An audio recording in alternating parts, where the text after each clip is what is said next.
All right, well, we are finally back here with Kings of the Storm 2. We have the semifinals all figured out. The bracket is not done, but it's ready to go. So let's just take a jump over to the bracket screen here. See what we got. The teams will populate here. Now, we actually saw Symbiote get the bye in round 1, and then they took out Singularity Blue in round 2, qualifying them for the semifinals. Yes. No big surprise there, seeing Symbiote. I mean, definitely the clear favorite on their side of the bracket over here. Yeah. And for sure. Yeah, it's cool to see GGBB make it to the semifinals. Yeah, I don't think I had them pegged as probably winning the first game. Second game was a little iffy, but I believed in them. It is a new team, but it's a solid team. Yes. So it'll be very cool to see this match and how it works out. We have Snowflake and Glorious on ice right now. We're waiting to go to that game after this one so that you guys can see both semifinals. And I guess that's it, right? I mean, yeah. I mean, no big surprise seeing Snowflake come over Team Baluto. I mean, Snowflake is an incredibly strong team, and we just saw Glorious defeat Vex Gaming to qualify for their spot in the semifinals. But like Matt said, that will actually be the next match. We're going to be having Symbiote versus GGBB, and we're going to hop on right into the draft now. We actually just did the map picks. Because this is in fact stage striking. Yeah, that's something we just did off screen because there's no way for us to really visualize that on stream. Right, not yet. In time. But we'll get there. I'm gonna go ahead and tell them to draft, and as we go through this draft, I'm gonna talk about the map striking while we're waiting. Sounds good. So the way we talked about this very early in the day, if you were here on the stream, thank you for tuning in this whole time. But if you're new now, the semifinals and the grand finals are actually done via stage striking, and what that means is the higher seed has the option to either strike first or second, and if they decide to go first, they'll strike one map, and then the lower seed will strike 2 maps. From that remaining map pool of 2, the higher seed will pick a map, and that's how you decide what the game 1 is. Then after that, after the first game, the losing team repeats this process basically. The only issue, or the only stipulation, is that you cannot pick a map that you've already won on unless both teams agree on it. So that's where we're right now. Now we had Symbiote strike Blackheart's Bay, and then we had a very interesting choice from GGBB, where they actually decided to say, you know what, we're not going to strike 2 maps. We just don't want to play on Garden. So they were like, okay, you know what, you can pick from the remaining 3. So it was either Cursed Hollow, Dragonshire, or Haunted Mines. And as you can see in the overlay right now, we are actually going to Cursed Hollow for game 1 of this best of 5 between Symbiote and GGBB. You know, Chef actually came out and said, look, we're only going to ban Garden of Terror and give you guys 3 options because we like you guys. That's what he said. Yeah. Good guy, Chef. Yeah, good guy, Chef. So we're seeing actually the first ban coming from GGBB is going to be Stitches. Now, I think that's, of all the games we've seen, I think that's 3 for 3. That was the first for GGBB. Oh, for Stitches yes. bans. I think there are 2 games in round 1 where both Stitches bans, and that looks like they're doing it again. And we're seeing Symbiote respond with a ban on Tyrael. First Tyrael ban we've seen of the day, and we've seen Tyrael picked every other game where he was not banned. Yes, yeah. And to touch back on the Stitches thing, it seems like GGBB has a pretty solid understanding of team fights. I mean, we've only gotten to see them very briefly, but even though they are a rather new team, they have the confidence to go into team fights and win them. And that's something that's huge. And Stitches is one of the very few characters in this game that can actually interrupt that, Zeratul being another one. And if he gets that first pick, it doesn't matter how good you are at team fighting. If you're picked, you got picked. And that's it. So that's that. And we do see that Tass was picked up for GGBB and immediately firing back with Arthas and Tychus for Symbiote. So very quick response there. They said Tassadar, and immediately Symbiote's like, we know what we want. We want Arthas, Tychus immediately. I like the just no hesitation. We don't care what you're getting. We're going with these 2 heroes. They already knew what they wanted to go with. Yeah. So it's very cool to see that. Leaving Arthas on the field, or leaving him in the hero pool, we'll say, it's dangerous. It's a dangerous call, and it paid off for them. I know that Symbiote likes to play Arthas. He's fantastic initiator. Dreadnought is all about tanks. I'm fairly certain he said at one point that his favorite role is actually Assassin, but he really likes playing tanks because he can just get in people's faces, and he makes great calls. Yes. He's a great shot caller. He'll go in on things, and he will just lock them down and ensure that whatever he hit with the Frost Strike, it won't leave. It's going down. So that's really cool to see. KO plays a great Tychus. I've seen it many, many times. If you've watched any of the other events, you'll see that he is almost exclusively on range carries, and he does a fantastic job with them. So very, very cool to see these two people already this early being able to get into their comfort zone. And Zagara, honestly, I'm surprised that she hasn't been picked as much. Yeah. This is the first Zagara of the event that we've casted. Granted, there might have been Zagara in other matches. If you guys want to tune in later, you might see that from some other casters. We're going to be releasing replay packs, so heads up on that. But Zagara, not seen yet on stream, so very, very cool to see. Super, super strong. And a lot of people underrated. Yeah, Zagara, Nova, Tassadar. I mean, obviously we're going to see a tank pickup here for their team. But yeah, I'm really excited to see Zagara. I mean, on Cursed Hollow, one great thing about Zagara, she gives you that creep tumor. She gives you the creep tumors, which are basically wards, and it gives you just so much map vision on them. Just everywhere, wherever you want to put it. And I'm interested to see if we're going to see an actual Nidus build, because when they changed Nidus Worm, well, the change was it used to have a pretty large cast range, but now it has a global cast range. So as long as you have vision of somewhere, you can give your Nidus a spot on the map, and you can go all over the place. In a map as big as Cursed Hollow, there is definitely some utility there, but you're going to be fighting on the tributes. Maw is probably still going to be the top pick. But will definitely be a reactionary pick based on what they see here now. I would be certainly interested, and I know we have the picks, but I would be extremely interested to see a Nidus build. Granted, the majority of the time we see it's in the cheese build with the full global comp. Right. But we don't have that. Nova doesn't have, she has Precision Strike, but she doesn't have the ability to be global. She doesn't have the ability to get in and backdoor whatever they're doing. And so I don't know if we're going to see it. Well, it pairs well with Asmodan. Now, I said in the start of the cast today, I don't think we'll see Asmodan, but it is something that does pair well. We're seeing Chen and Uther again, very like the last game we saw, going for a very, very sustainable team composition, knowing you're going to be at the tribute. These are all characters with a lot of big health pools. I mean, Tychus can go into the Odin. Uther has a massive health pool with the healing, the big heals, and then Arthas and Chen, very, very big health pools about staying alive more than just deleting someone right off the bat. Right.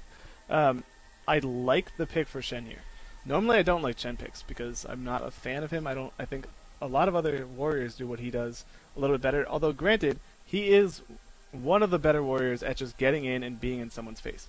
He has the ability to be pretty tanky. He'll get in your face, he'll drink his brew, and you'll have a hard time dealing with him unless you can displace him or stop him from drinking in some way. And especially against Nova, that's really important. To be able to walk her down, to not let her get out of your sights. He has the Cone of Breath, so he can just breathe fire on her and knock her out of stealth, and then he can jump on her rooter if he decides to take the Q route on flying kick. Yep, it's a very common choice. It has a lot of utility to the hero. Yeah, and the biggest thing is both of his ultimates really mess up what GGBB has right now. We have seen them pick something up right here, but really quick, if he does decide to go Storm, Earth, and Fire, then it makes Nova's life a lot harder. Yes. Because you have to manage to snipe through a Storm, Earth, and Fire to get to your target. And on top of that, you can dive right on top of them. Right. You have 3 bodies blocking you, slowing you, and dealing a good amount of damage. Right, so there's that to it, and then there's also Wandering Keg, which at pretty much no situation is that a bad ability. Especially on a map like this. You can completely zone with it or push them in. You can flank. Right. It's a dangerous composition they have, but we're actually seeing a pickup of Rhaegar and Malfurion going with Zagara, Nova, and Tassadar to round out their team. It's very interesting. That's the long and short of it. It's extremely interesting. So we're looking at a 3 support lane or 3 support comp, no tank, 1 high burst assassin, and a Zagara, which can be played either high damage or, just all kinds of different I mean, full utility, like jumping around the map. And we do see that Falster got picked up for SMG, so personally, I like SMG's comp more. I mean, it's definitely more standard, especially for a map like Cursed Hollow. They have the sustain, and they have the Falstad, who can do a lot of damage from afar. Shock and Awe, you start initiation, you get your whole team in there. I'll have a lot of AoE with this team, and then Shock and Awe comes in, can really just finish off a lot of people. I mean, definitely, if they get a pick on the Falstad, With their Nova and Zagara, they do have a lot of burst there, and they can really try to snipe that false set out of the fight. That's going to be very good for them, and I think that's going to be a big goal in this match, to pull that damage away. But they have a good amount with both Chen and Arthas here. I mean, they can really keep that false set alive pretty easily. I think the main reason I'm not a fan of GGBB's comp is because I don't think it has the ability to outright brawl with SMG's comp. And on Cursed Hollow, brawls happen a lot. I mean, it has a lot of sustain, don't get me wrong. It has a lot of sustain, but I honestly...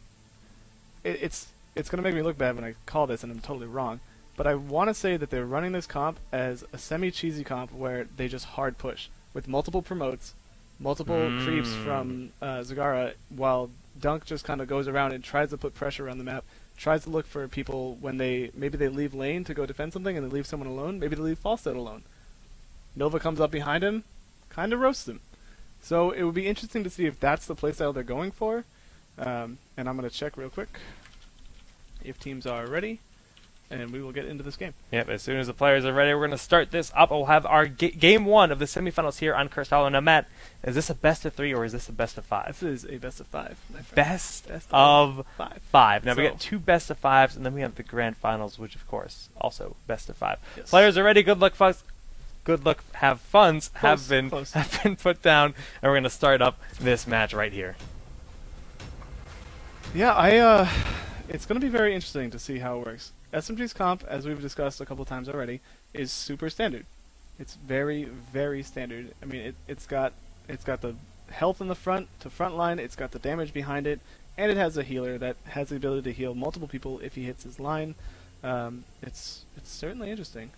Chat, if you're out there, let us know what you think. Do you think it's going to be SMG that takes this first game, or will GGBB be able to pull something out? Will it be something that you think is going to be successful? Absolutely. Well, here we go with game 1 of this amazing semifinals match. I'm super excited for. I'm rooting for GGBB. I'm going to give that caster bias. Okay. Liquid Chef has been a good friend of mine for a very, very long time. I used to work with Major League Gaming in Houston events competing in StarCraft 2, and I won't lie, I'm excited to see him play here in the semifinals of our first tournament here for Heroes of the Storm. Now, this is Cursed Hollow. Looks like everyone's going to be kind of grouping together a little bit here. It's pretty common to see people wait in lanes, try to get a kill on someone that's traveling between top and bottom or top and middle. And just right away, both teams are going to grab their watchtowers and just feel each other out. Yeah. Now, I'm rooting for SMG because Soldier was... We were teammates. We go back. We were one of the few teams that was out very early in the game, and he's a great player. All the guys on SMG are just fantastic people. So I'm really excited to see what this game brings. Scouting drone. Scouting drone. Yep. They want that extra map awareness. I think that was a pick by Zagara. I think it was Malfurion. Okay. Okay. Zagara actually has Demolitionist. Yo. Okay. She does have demo. She picked it this game. So that means they do want to pressure. Now, I would actually say in the current build of the game, that is actually the best option. Scouting drone actually isn't an option for Zagara. I was completely off there. Yeah, apologies I don't disagree. We do see Dreadnought being down bottom, though. Check this out. Nothing gonna happen. He's gonna go in and he's gonna clear out as much of this creep as he can. And they see Nova, so they know this is 3v3. They don't have to worry about anything elsewhere. Chen's gonna be able to do his 1v1 thing. You know, he's just chilling. Uther versus Rhaegar, for whatever reason, support v support seems to be happening all the time. And they're just gonna like trade blows, you know, casual stuff, no big deal. And it's a very interesting thing to see a Nova just staying in lane. That was not a thing previous to this patch. It just did not happen. Dreadnought actually goes in. Dreadnought coming in, and amazingly well done. He just kind of waited. He was sitting in the bush here. He decided to move forward when he knew they would not have vision, and he came down securing the kill. Very well done by Dreadnought. And now a lot of games when you play solo queue or something, First Blood usually doesn't mean too much, but when you're in the competitive scene and you don't have many deaths happening, that one kill will push you ahead just that little bit. They have level 4 right now. It's not going to matter for Tribute. By the time the Tribute spawns, they'll both be level 4. But it might make the difference on level 7 when we go in for another Tribute. Or it might make the difference if they want to encroach on enemy territory and try to pick up a Giants. If they want to do any of those things, then that tiny bit of experience might be the making or breaking point on something. And we do see that Tychus decided to go back. Dreadnought's holding mid right now, while Shen is actually jungling, and he's pretty good at it. So he can jump onto whatever he wants to jump onto, and then go ahead and use his brew to negate the majority of the damage. Just burn all his cooldowns, drink brew, restore all of his brew, which is his resource, and he will take about 10% of the damage that you would expect him to take. Check this out. We have everybody on Symbiote just running down to this tree. Rhaegar still top, has not responded at all. So it looks like GGBB is planning on giving this up. Not sure if they really needed to, but it's looking that way right now. Well, I mean, the levels are completely even at this point in the game. We're seeing Symbiote pressure back here saying, hey, look, if we can bully you around, we can actually cap this while you're not here to defend. Tassadar's in mid, Rhaegar's in top. Granted, this gives GGBB a little bit of soak, but giving up a tribute, I don't know if it's worth that much soak. They have the Giants here that are going to keep this lane push back and nice and healthy. I think in this case, if GGBB had stalled that, Arthlon actually going to get caught out. Will he get punished for it? Doesn't look like it.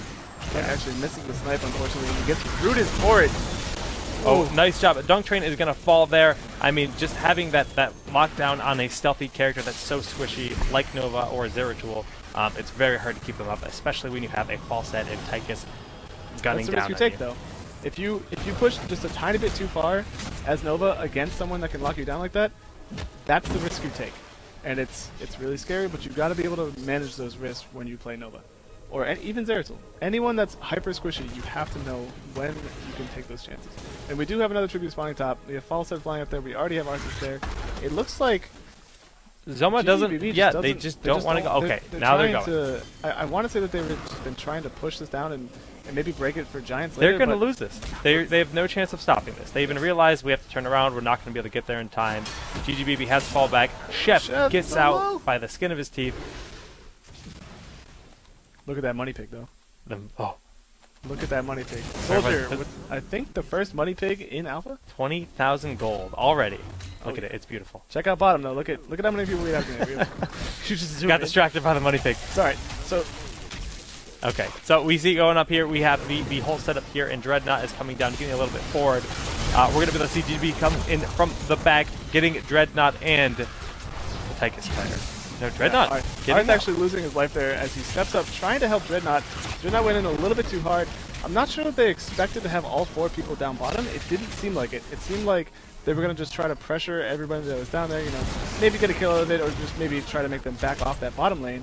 But it ended up with Arth stepping out a little bit too far, losing his life to Nova. And Soldier actually going to take a sizable amount of damage here. Yep. He'll be forced to back up. If he has well up, he's probably going to tap it. He does. It's going to give him almost a full health bar.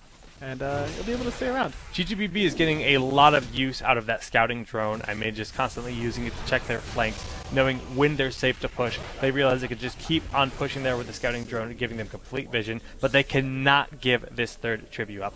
Being down 2-0, level 10 isn't there for either team. Very close. They just took Knights. Yes, so SMG should hit level 10 before. Now, granted.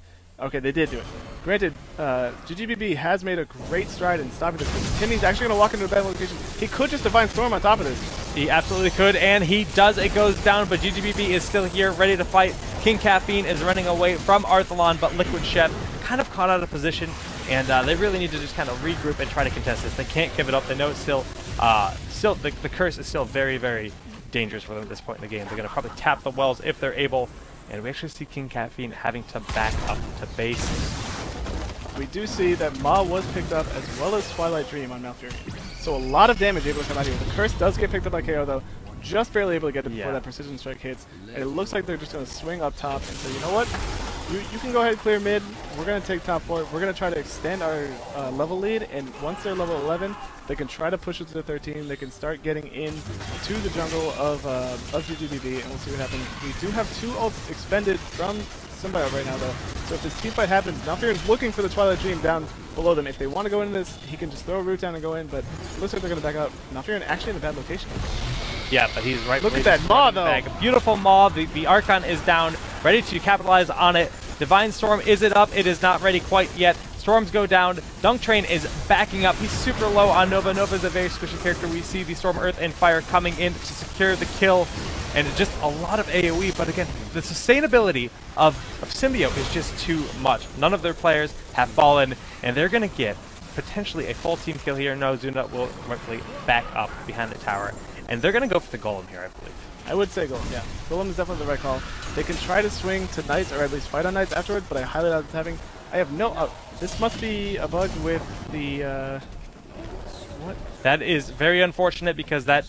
I'm guessing it was a scouting drone bug, because the scouting drone was in the area, gosh. and it decided to walk around. That is the first time I've ever seen something... So that's really unfortunate, and that's alpha for you. Yes. So don't think that that's a commonality in this game. It does not happen. Not at all. I've actually never seen that happen. I've played many games. At least they didn't lose anything. I mean, granted, they lost the ability to take that from GGBB, but they didn't lose any life or they didn't lose anything. And I bet you GGBB is a little bit confused. Why didn't they take that Golem? Why didn't anything happen? They're going to go back and look at this replay and thank their lucky stars that this is alpha.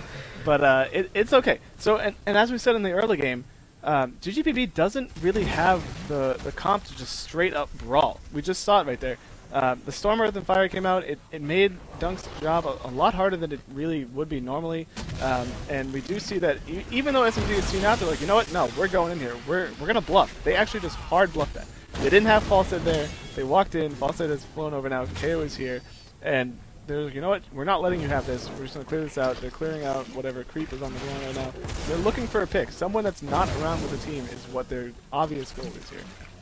Okay, actually going to go ahead and break his stealth. Goes on a snipe. Nothing really doing. Gets healed up right away, so it does put Uther's heal on cooldown. But meanwhile, during all of this, the Golem is just pushing down bottom. Now it's going to fall into the towers, but he already got a lot of work done. Those towers are out of ammo, and it's going to continue to push through that. Granted, they do have Knights for GGBB pushing in the middle lane, but both teams are still posturing now. GGBB looks like they want to try to back up here. They're a little bit worried. They see the hard initiation is coming down this lane.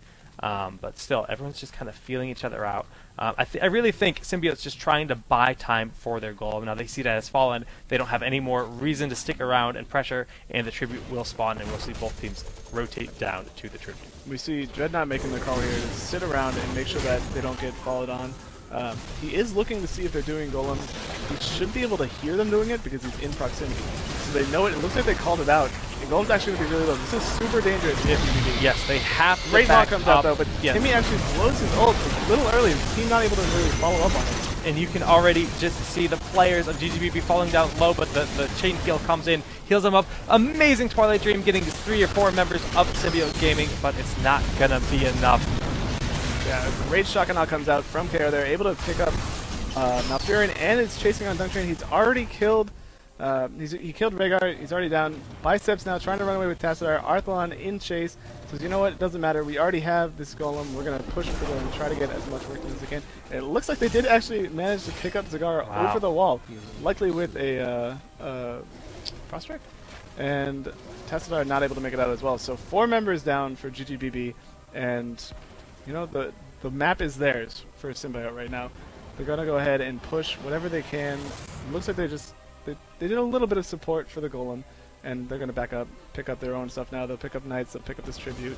They might try to make a play on enemy Giants if they feel ballsy, but likely they won't have time, and they'll just wait for the level 16 and have the extra tier on GGBB and able to just do whatever they want. Yeah, well, the Golem's going to push at this fort a little bit, not going to get a ton done. The bottom lane is still really pushing. I mean, we can see the Golem got the wall and the tower, so now when this is exposed, and if Symbiote gets another curse, that's going to get pushed incredibly hard with no towers to defend at the wall there. And they're going to grab their Knights and just kind of shift down towards the next Tribute, which should be spawning any moment now. See, SMG, they're getting cheeky. They know that they're here, but they're going to go in anyways. It looks like Soldier's trying to go in. He does not have his ult yet, so he has to be a little bit safe. If he goes a little bit too hard, he might actually end up losing his life. Just go ahead and stall out these Giants. We'll just take him. He might be using himself to bait. It doesn't look like GGBB is going to take it, though. So now we're looking at... There's only one fort on the outside exposed that SMG can really take. They're looking to posture around it. Soldier's actually still in bottom lane, so if there is a time where GGBB wants to fight, it would be now. Soldier is not around. They don't actually pull the trigger. They're just going to go ahead and opt to stay back, which might be a good idea. Yes. They're a full level behind, and they're also a tier level behind. So that's super dangerous. Right. And on top of everything, check this out. You're not going to be able to see it on the stream, but Dreadnought, KO, and Tychus. That's Arthas, Falstad, and well, I didn't say Arth, but they all have Stone Skin. All of them. So they're already tanky, and now they're even more tanky. Like, that sustained game, it's gonna be so hard to cut through that team. Absolutely. I mean, seriously, the sustained game. We said that from the beginning. That's going to be what they're going for here, and just getting Stone Skin is going to make them have an absurd amount of sustain. They're already hard enough to kill, but with that on top of it. But we're going to see GGBB try to defend their fort here in the middle. Nice shock and awe coming down here, hitting Zuna, and the Maw goes down. But yeah, it's a good Maw. Hitting one member is definitely great. It's not great. It's okay. It's good. But they're pressuring in, you know, with the Storm, Earth, and Fire, and the Heroics now. We have 2 Heroics up on each side. We have Uther with his Divine still. He does pop down Dunk Chain. Dunk Chain gets down very low. It doesn't matter though. Will they be able to pick anything up? Mad Timmy is down very low. The shield comes down. He's not going to die. Dunk actually loses his life due to a Breath of Fire, it looks like. Chef's now getting caught out, as well as King Caffeine by the by the Arthas, and it's just they're so incredibly sustained. I mean, look how low they are. They're so close to being dead, but when you have Uther there, and Uther has so much healing potential. He has the AoE team to heal up your entire team, and then the one big burst down. I mean, we can see KO's keeping it safe because he is pretty much their only damage in this fight. But GGBB has to contest tonight. They're 2 levels behind at this point in the game, and they think that there might be up. Oh no, this is bad. Zuna. This is bad. Oh, Biceps. Biceps Chen could actually fly over the wall if he wanted to be greedy. They CV'd it. They're thinking about it. Josh is definitely thinking about doing this, but he's not going to. Okay. And they are going to get another curse right now. Yes, this is going to be a curse. On the curse. This bottom lane is already pushed, and this wall is down, so that keep is so incredibly vulnerable. And they've realized that the bottom keep is vulnerable, so hey, let's push the top keep. Force them to come here to erect us. Even if we don't get this, which they probably will, the bottom lane is going to be so pushed back. Yeah, I mean, the precision strike went down. It doesn't matter. Dunk's actually going to forfeit his life here. He tried to do as much as he could, but it didn't end up meeting enough. It looks like a nice Entangling Roots went down, but it doesn't do enough damage to really offset anything. Shed actually going to get dropped very low. If the Shotgun does hit what looks like Tassadar, but nothing else will do after that. The Maw goes down. It does pick up KO, but KO's able to get out there with the Stone Skin. Soldier now in the middle, actually going to get dropped very low, uses the split to try to keep himself alive, and then jumps away to keep all 3 of his clones up. And the Bloodlust goes in. Shed makes a call. Does he have Earth Grasp? Can they get this initiation here? I mean, again, that soldier using the heroic to get out of there. The heroic has worn off, but they got the pick up on Dreadnought, and they're going to say, okay, it's something. The underdog bonus will help them out, and now they have some actual control on the map. Their entire team is up. 2 members are down for Symbiote Gaming, but at the same time, the curse is still going on, and they have all of their lanes completely pushed back, and that bottom keep is so very low. So they're not in a good position. No. I don't think I really need to say that, but I'm going to. GGBB is clearly not in a good position, and now they're in the delicate situation where they have to make the call. They have a very short window to engage before Symbiote hits 20. And they're going to do that. They're going to do that fairly quickly. This will give them a decent chunk of experience once they cap this pad. And the only place that I can think where they're going to fight is around Golem, which is exactly where you're looking right now. Yes. This would be the only place where I think that they might be able to get a pick, unless they dive in so hard into the base that they're able to flip that around. I mean, we saw the Clairvoyance go down for Symbiote, knowing, hey, look, maybe they're at the Golem. They wanted to take the fight, but I like the play there by King Caffeine, going forward, putting down the scouting drone to make sure that they are, in fact, coming up. They saw it, but they're going for it anyways. Looks, I want to say this is a bait, but if it is, it's a really ill-informed bait. Because they're the only ults that they have up. Actually, they're going to have 4 ults. They're going to have Twilight, Maw, Archon, and Precision Strike up. But we do have that Golem bottom. It's going to kill the fort anyways. They realize that even if they were there, it would have killed it anyways. So yes. They say, okay, you know what? Cut our losses, see if we can get anything. And they looked for the pick. They didn't get it in time, and now they're level 20. They go back, they defend, and it seems like they're almost just hoping to see what's going to happen next. Yeah, I mean, they try. I see what they tried to do there, but really all Symbiote did is say, hey, look, we have bottom pushing, and we're going to go contest you at the Golem. As soon as they turned around to defend, they're like, we're not going to chase, we're going to get the Golem, and then we're going to push with the Golem. Because when you can fight under a Golem, and you have the potential of the Golem doing the stop, the enemy team has to react to that. And we see just everyone from GGBB is playing really safe. They have nowhere to really go and defend with this. So there's something here to say that Zuna has been throwing a lot of Hydras onto Soldier, but Soldier can just use his passive and negate almost all of their damage. That's it. And you see him do it all the time, and it's just wasting time. Like that Hydra's doing nothing. Yeah. Soldier actually jumps in, the Bloodlust comes out, and I'll let you handle it. Yeah, I mean, really, we're just seeing everything go down to the root on KO, and a very, very nice Twilight Dream is going to allow them to defend this, but we actually see the Divine Storm wrecking them, and that core fell so fast. I thought for a brief moment, maybe they'll push this back, and then, I mean, honestly, they came out with the Divine Storm, said, "Are you kidding me?" Mad Team was like, "No, this is done. This is over. We're going to stun their entire team, and then just blow this core up." And even without that, honestly, with the Grave Golem there, I forgot how hard those guys hit. Oh, man. It hits hard. So, I mean, that was that. We talked about it from the beginning. We said that their straight-up brawling is going to be very, very hard for GGBB. I mean, it's a strange composition. We can see it right here. If we pull it back up on the screen, we can just see Zagara, Nova, Malfurion, Tassadar, Rhaegar. It's definitely a composition you don't see a lot of. 3 supports. Tassadar, Rhaegar. And they just didn't have the damage to try to plow through this massively tanky composition, and I love the call on going for Stone Skin.